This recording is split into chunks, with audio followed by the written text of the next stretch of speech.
செய்ய கோரி அகில இந்திய சமாதான ஒருமைப்பாட்டு கழகத்தின் மூலமாக அகில இந்திய அளவில் ஆர்ப்பாட்டம் நடைபெற்றுக் கொண்டிருக்கிறது. இந்த ஆர்ப்பாட்டம் இங்கு மட்டுமல்ல, தமிழகம் மட்டுமல்ல, உலகம் பூரா அமைதியை விரும்பக்கூடிய அமைப்புகளும் ஸ்தாபனங்களும் கியூபாவுக்கு ஆதரவு தெரிவித்து இந்த ஆர்ப்பாட்டத்தை நடத்தி கொண்டிருக்கின்றன.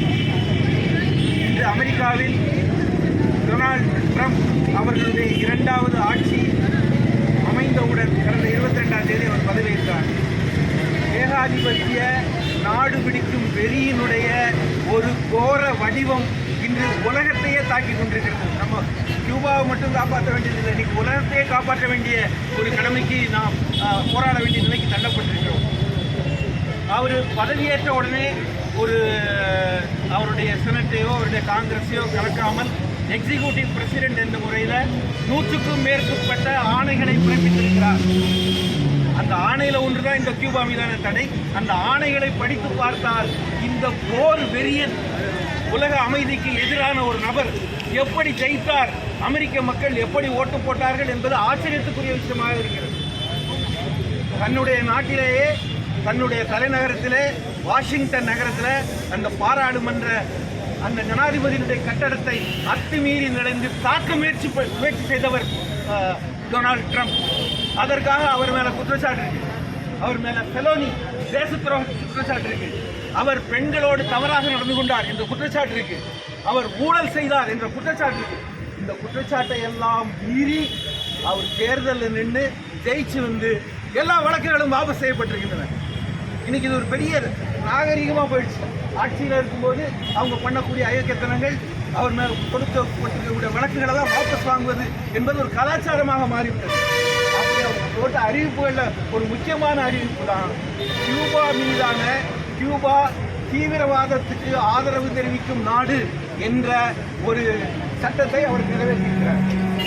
அமெரிக்காவில் இதே டொனால்ட் ட்ரம்ப் முதல் 4 ஆண்டு ஆட்சியை முடிச்சு வெளியே போகும்போது, நான் இந்த தீவிரவாத பட்டியலிலிருந்து கியூபாவை வெளியே எடுக்கிறேன்னு எடுத்துட்டு போனார்.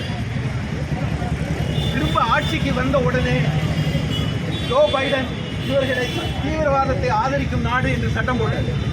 இதெல்லாம் வரலாற்றில் நம்ம பார்த்து நகைக்க வேண்டிய விஷயங்கள். இப்போ ஜோ பைடனோட ஆட்சி முடிஞ்ச உடனே அவர் போகும்போது போட்ட ஆணையில் நான் கியூபாவை இந்த தீவிரவாதத்துக்கு ஆதரவு தெரிவிக்கிற நாடுகள் பட்டியலிருந்து எடுக்கிறேன்னு சொல்லிட்டு போயிட்டார்.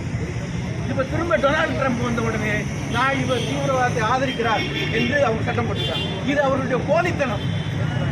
உலகம் பூரா இருக்கக்கூடிய சோசியலிச நாடுகளுக்கு எதிராக, குறிப்பாக கியூபாவுக்கு எதிராக அதை ஒரு கிப்பிங் பாய் அடிச்சுக்கிட்டே இருக்கிறதுக்கான ஒரு இடமாக அவர்கள் பயன்படுத்தி கொண்டிருக்கிறார்.